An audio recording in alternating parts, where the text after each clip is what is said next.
A mother's boyfriend, a young girl's trust, and a community shaken to its core. Madeline Soto Story isn't just about a life cut tragically short. It's about the silence and betrayal that allowed it to happen. How did a 13-year-old fall victim to such unimaginable horrors, and who should be held responsible? This is the case that demands answers. Welcome to That's My Opinion, where we talk about today's biggest topics to spark honest conversations, and I'm Bacon Bears, and today we're diving into the tragic case of Madeline Soto, a 13-year-old girl whose story has shocked a community and raised critical questions about trust, accountability, and justice. Let's explore the events, the key players, and what this case means for all of us. If you like what you see today, don't forget to like and subscribe, and let's get started. It's Monday, February 26 in Kissimmee, Florida, and Jennifer Soto is driving to Hunters Creek Middle School to pick up her daughter at 4:30 p.m. As usual, she waits in the car line, but this time her daughter never shows up. Feeling the pressure from the cars behind her, Jennifer pulls off, confused and concerned. It's unlike her daughter not to make it to the car line. Hoping for a simple explanation, Jennifer thinks her daughter might have walked to her grandmother's office or workplace just down the road. She drives over to check, but her daughter isn't there either. After driving around and checking a few places, Jennifer decided to email one of Madeline's teachers. She wanted to see if her teacher had seen her in class that day. She soon received a reply that Madeline had not been present all day. And this struck her as odd because it was her boyfriend, Stephen Stearns, who had dropped Madeline off at school that morning. Naturally, the next person Jennifer spoke to was Stephen Stearns, a 37-year-old man who had been in an on and off relationship with her for the past 7 years. Stearns claimed that on the morning of Madeline's disappearance, everything seemed normal. He said they woke up early and Madeline was happy and excited to go to school. Because they had some extra time, Stearns suggested stopping at McDonald's for breakfast, but Madeline declined. According to Stearns, Madeline was going through a phase where she was very conscious of appearances and was particular about how things might look to others. She reportedly asked him to drop her off a little way from the school, saying that she didn't want to be seen getting out of the car that she was in. And Stearns said Madeline slept in the car for most of the drive. He claims that he would eventually drop her off at a nearby church parking lot. He said then he ran some errands and he was home around 11. It was at that point that Jennifer called the police to report Madeline as missing. The police met Jennifer at school and began a search with a bloodhound, but their efforts turned up with nothing. Surprisingly, instead of continuing the search themselves, Jennifer Soto and Stephen Stearns decided to go home and, in Jennifer's words, just wait for Maddie to appear. I mean, where do you go now? Are you going to go out there and search or look, or what is are you sticking by the phone? What are you doing? I'm staying at home, staying by the phone, hoping she just appears. I know my entire family's out looking. They've all spread a bunch of flyers. I've had people contact me that they've gone to the international airport to spread flyers, to Amtrak, to Greyhound, just any way that if someone's taken her and they're trying to take her, just to show her face, just to make sure, she's not being taken against her will. Meanwhile, Jennifer's family and friends hit the pavement tirelessly, searching everywhere they could think of for Madeline. Now, everything I've shared with you up until this point about Stephen Stearns and Jennifer Soto is what they initially said regarding Madeline's disappearance. But if you've been following along with my channel for a while, you know I love to dig into those contradictions that tend to emerge in these stories. And as this investigation unfolds, that's exactly what we get.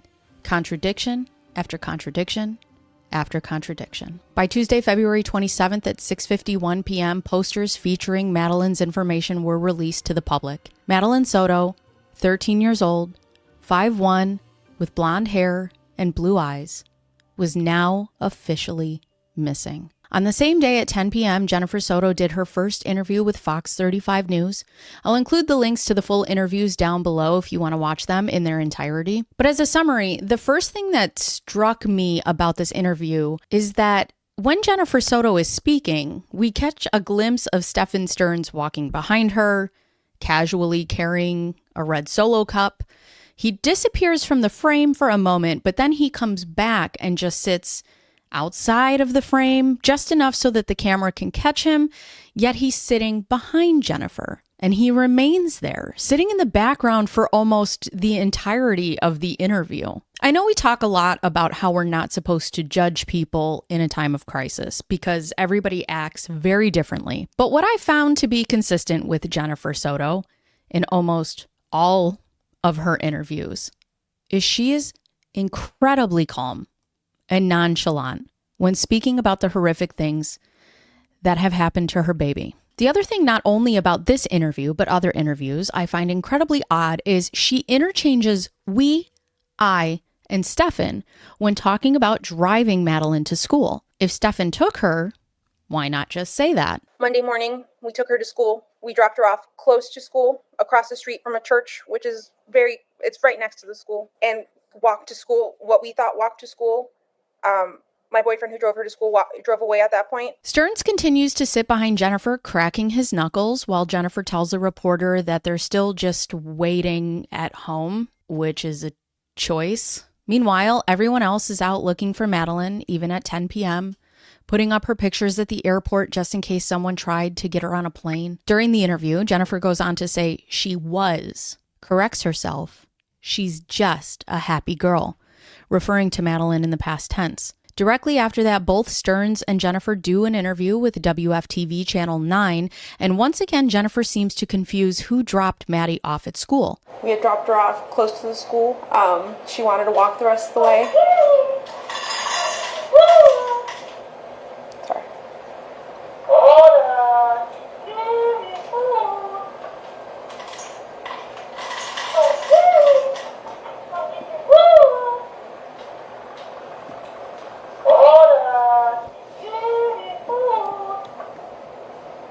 That should be it. Sorry about that. I wasn't the one who took her to school in the morning. That was my partner. She also tells them that Maddie doesn't know her own full address. Now, my kids are little, so I'm curious, is it typical for 13-year-olds not to know their full address? However, the second part of this interview introduces Stefan Stearns, who couldn't be more different from Jennifer. He's crying, his eyes are red, and he can barely hold it together. He also switches to past tense when he talks about Madeline, saying she was a happy kid, and then she is a sweet girl. On Wednesday, February 28th, an insane bombshell drops. At 9:52 p.m., Stefan Stearns is arrested on unrelated charges and is being held without bond. The public would find out that there were 60 charges against Stearns. But what happened between Tuesday and Wednesday? We find out that during the investigation, not only did they have more than 50 officers searching for Madeline, but some of them were now combing through their home and personal items to see if they could find any clues into where Maddie might be. On Tuesday, Stefan Stearns and Jennifer Soto were asked to wait outside the house, and Stefan was asked to hand over his phone at this time. I don't know why they didn't ask Jen at this time to hand over her phone. I do know that they got it eventually, but just not at this point. Stefan had told the police when he handed over his phone that he accidentally did a factory reset on his phone. However, even though Stefan accidentally wiped his phone clear of absolutely everything, Jennifer mentioned that while they were waiting outside the house, but inside of her car, Stearns was incredibly anxious about his phone and wanted to get it back. Jennifer said he wanted to go ask for it, and she responded, "Do you want to look suspicious?" Which is definitely a choice of words. I think we hung out in the house for a little bit, and then when you guys came in the evening, and you guys told us to wait outside, and we waited in my car, he started getting very anxious and very panicky, going, "I want my phone back. I want my phone back." And I said, "Listen, at this point, it's their phone. It's theirs for fucking ever. I don't give a shit. We will buy you a new phone. It doesn't matter anymore. Whatever they need, they need. Like, let them look at it." And he's like, "I just want my phone back." And I'm just like, are you trying to make yourself more suspicious? Because, like, if you were to go demand your phone back right now, that would look suspicious as fuck. Like, what are you doing? Well, thank God technology has come a long way, and it doesn't matter if you accidentally factory reset your phone or do it purposefully, all that information can be retrieved. And between Monday and Wednesday, the police found tens of thousands of images and videos of graphic, explicit content involving children, also involving Madeline Soto. And the 60 counts that Stefan Stearns was charged with: 8 counts of sexual battery of a child under 12, 5 counts of sexual battery with a child between the ages of 12 and 18, with being in a familial position or custodial authority, 7 counts of lewd or lascivious molestation, 40 counts unlawful possession of materials depicting performances by a child and there being 10 or more images. And the time frame of these images and videos as far back as when Maddie was 11 years old. And that's just what they could find. It wasn't just his phone where he kept these images. There was also a hard drive and Google Drive. So now that they have this information from Stearns, they have to look deeper into this family dynamic while also still trying to find Maddie, who, remember, is still missing. We find out that Jen, Stefan, and Maddie would sleep in the same bed. Maddie would typically sleep in the middle while snuggling with Stefan, and he often just slept in his boxers. Sometimes Jen would just need a really good night of sleep. So she would then send Madeline, her 13-year-old daughter, and Stefan, her 37-year-old boyfriend, off to a different bedroom so that they could sleep together for what she would call slumber parties. Jen states that the reason that she did this was because Maddie needed human contact when she slept. When police questioned this decision, she replies, quote, "Sometimes when I really need a good night's sleep, I will send them upstairs, but when a lot of times we will sleep together in a king-sized bed, all three of us. Or sometimes Stefan will go upstairs and share a bed alone. So it just really depends on what's going on that night with our schedules and what we're doing." One of the most striking moments was when police asked Jennifer if Maddie ever had sleepovers with kids her own age, including her best friend, someone Maddie frequently begged to have sleepovers with. And Jennifer responds that she didn't allow sleepovers, or slumber parties, as she likes to call them, because in her words, "I know what could happen. I don't know the dad. I don't know the brother." Did she ever have sleepovers? Like have friends come over and sleep over? Slumber parties, no. Does she ever go and attend any? No. Is there any particular reason? I mean, she's a 12-year-old girl on the cusp of being 13. Yeah, I've been very uncomfortable with sleepovers just because I know what can happen. Anything can happen in a sleepover. Well, then you can be the host house like we kind of were. You never hosted any sleepovers for her friends? For her friends, no. Did she ask about it? Yeah, she did ask. Was it probably a source of contention or arguments? It was, I guess what was the source of argument is she wanted to really sleep over her best friend's house, and I just kept saying, no, you never know what can happen. I don't know the dad, I don't know the brother, I don't know anybody there. Like, I don't know what can happen to you, so, just afraid of her getting assaulted. Okay. Which doesn't make any sense in my opinion, because you allow her to have what you call slumber parties with a 37-year-old man, but not her best friend, a girl her own age. During this time, still before Maddie was found, but when police believed her to be deceased, they showed Jennifer Soto a very explicit and disgusting photo of Stefan Stearns and Madeline. According to the police, when they first presented the photo to her, Jennifer was in disbelief. After seeing the photo, Jennifer says nothing. The officers ask her if she's okay, and she responds with, "I'm in shock." Now, as a mother who's experienced shocking, unexpected things happening to my own children, I can tell you this. People tend to have reactions, right? Disbelief, anger, devastation, even total emotional breakdowns. But it has never been my first instinct to calmly declare that I'm in shock. And perhaps this is just how Jennifer reacts to shocking situations. Maybe she truly couldn't muster up anything to say about the pictures. And understandable, right? She's a mother in complete disbelief, having just been shown the most horrific images of her life, her baby being violated by her boyfriend. But I want you to think about this. What would your next steps be? You've just been confronted with something this devastating. What do you do? What's the first thing you're going to say? The first action you're going to take? Because I can sit here and say with 100% certainty that your next move is not going to be texting Stefan Stearns to tell him that he should get a lawyer. And I can also say with that same certainty that you're probably not going to call Stefan's dad to tell him to get Stearns a lawyer. And then allegedly add, "I hope he doesn't talk to the police." Because let's be honest, as a parent in this situation, those actions wouldn't even cross your mind. But that's exactly what Jennifer Soto did. All of this unfolds during an interview the police have with Jennifer Soto, just hours before they would eventually find Maddie's body. Watching this interview is nothing short of frustrating and disgusting. I even said to my husband, I don't know how these officers are sitting here in this room listening to her speak. And honestly, they're doing the Lord's work. She states, quote, "When you showed me a picture of her, I believed the sexual stuff, but I didn't want to believe he did anything evil to her." That was still me under the assumption that, I think at one point you guys interviewed me, and when you guys showed me the picture of her, I believed the sexual stuff, but I didn't want to believe that he had done anything evil to her. I'm like, no, what if he did this stuff? Fine, but what if she's still missing out there? What if somebody took her? Aside from taking Maddie's life, I'm not sure what could be more evil than what Stephen Stearns was doing to her. Yet in the interview, Jennifer Soto says, quote, "If he did that stuff, fine.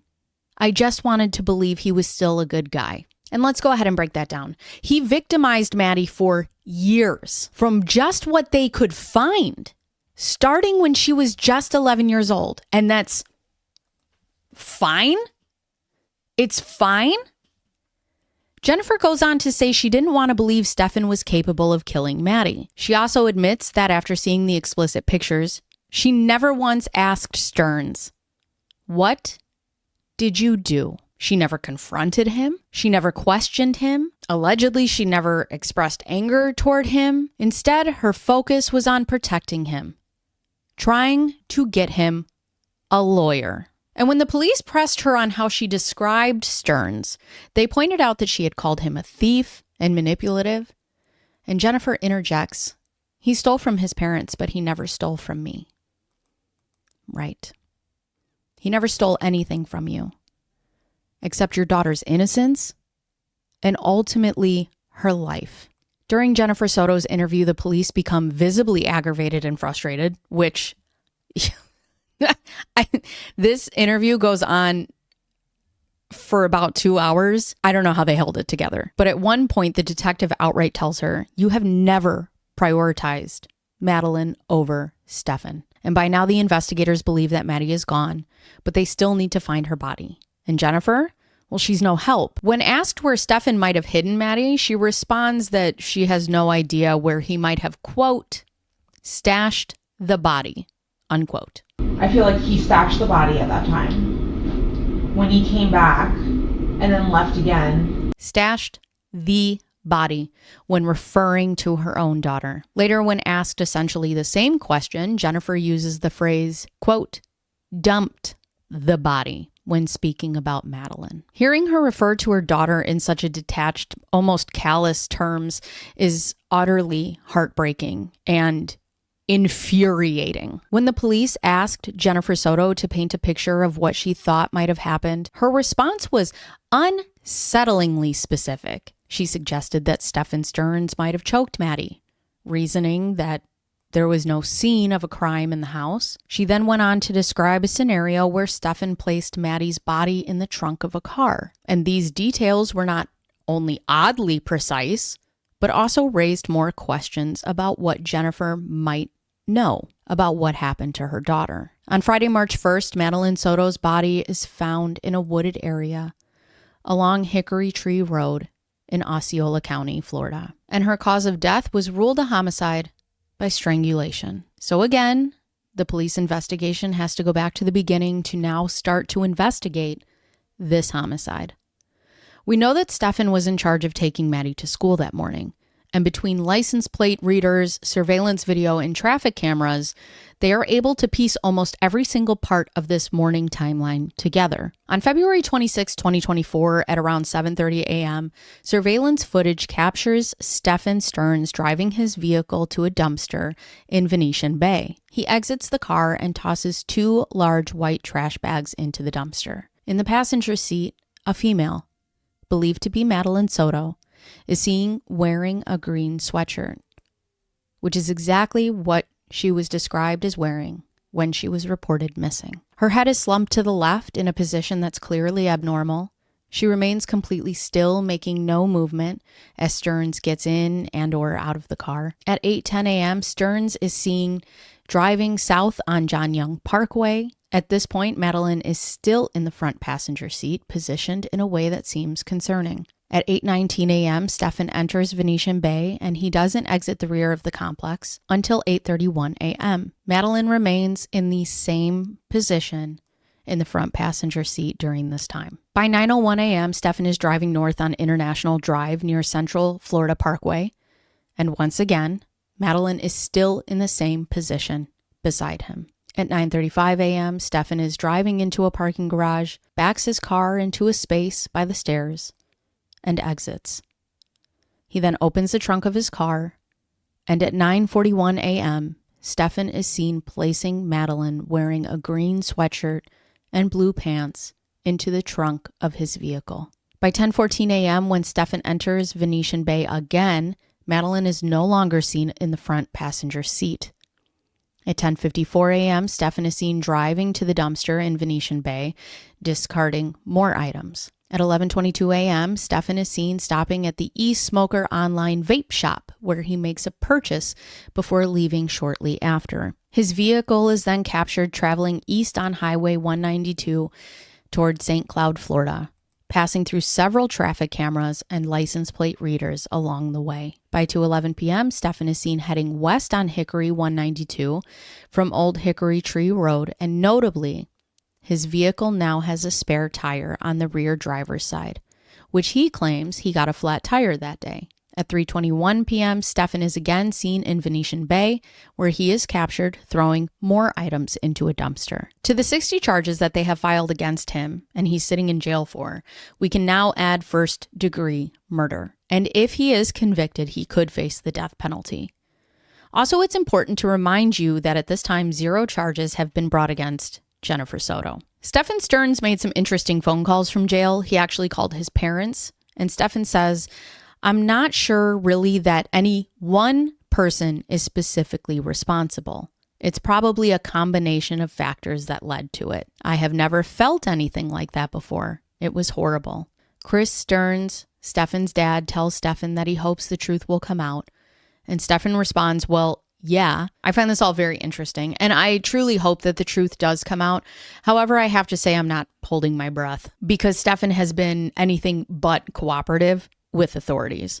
In fact, he didn't even show up for his first court hearing, leaving his lawyer to stand in for him. And to me, it's completely mind-blowing that you can even do that. When his dad asked him why he came to their house while everyone was still actively searching for Maddie, Stefan goes on to tell him, quote, "I had wanted to grab a few things and get my ducks in a row, kind of prepare myself for whatever was coming, but I couldn't find what I was looking for," which I assume was the hard drive that his father actually found in his storage unit. And on that hard drive, they found a bunch of explicit material. Also, during this time, it's reported that Stefan tried logging into his Google account using his parents' Wi-Fi, but was unsuccessful.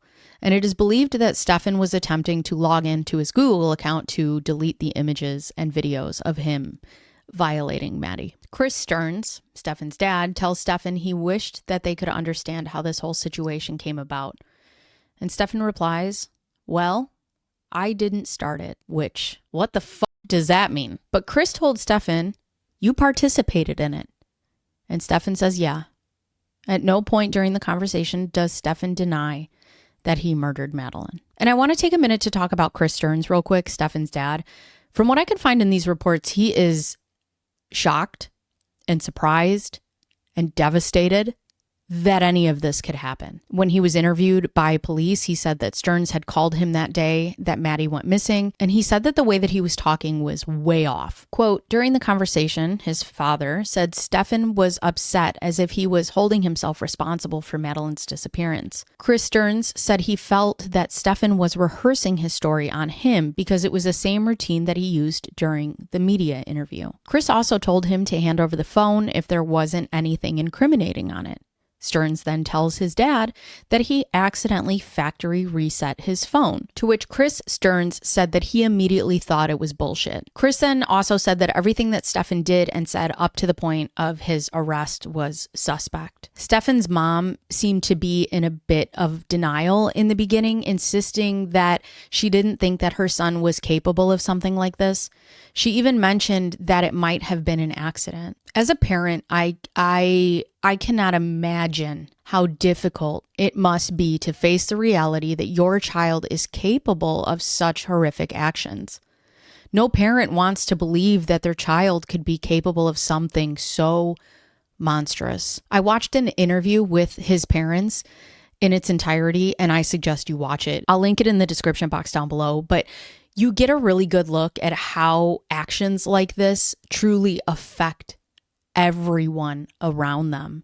And being a mother myself, my heart broke for them. You're losing the child that you knew in more ways than one. And his parents have been nothing but forthcoming with information. And when they speak in this interview, they really have, they truly have an understanding and an acceptance of what Stefan has done. And they agree that he has done wrong, but also they struggle with the fact that that's still their baby. They even talk about how they got compared to Brian Laundrie's parents, who was in the Gabby Petito case, and they're getting threats sent to their homes. They're getting phone calls, text messages, emails.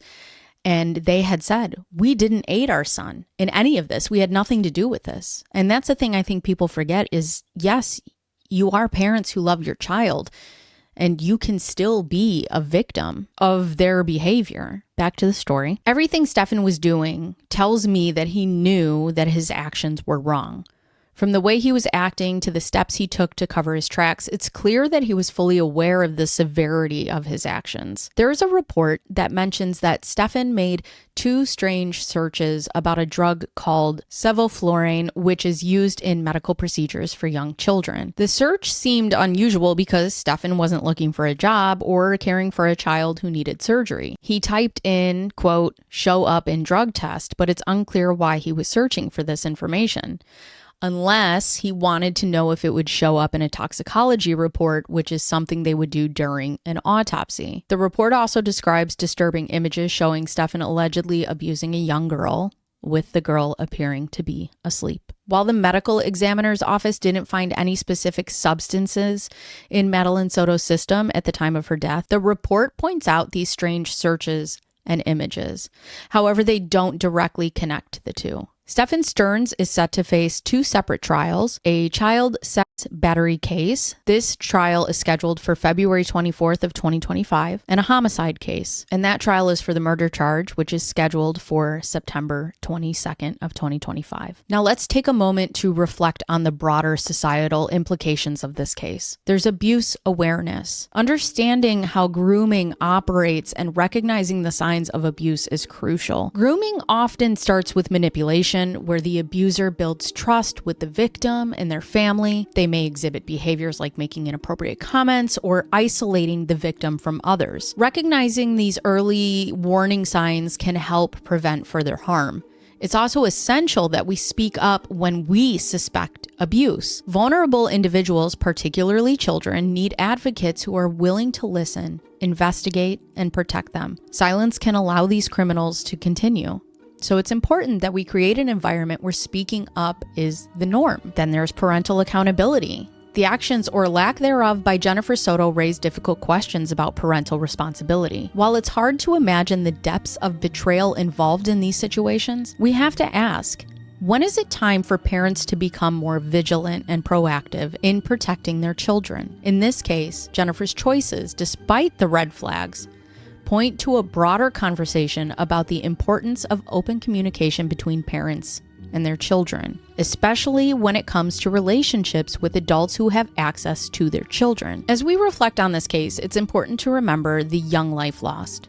Madeline Soto, a 13-year-old girl full of potential and promise, was taken far too soon. She was someone who should have been able to look forward to school dances, growing up with friends, and exploring the world with the kind of joy and innocence that every child deserves. I'm Bacon Bears, and that's my opinion.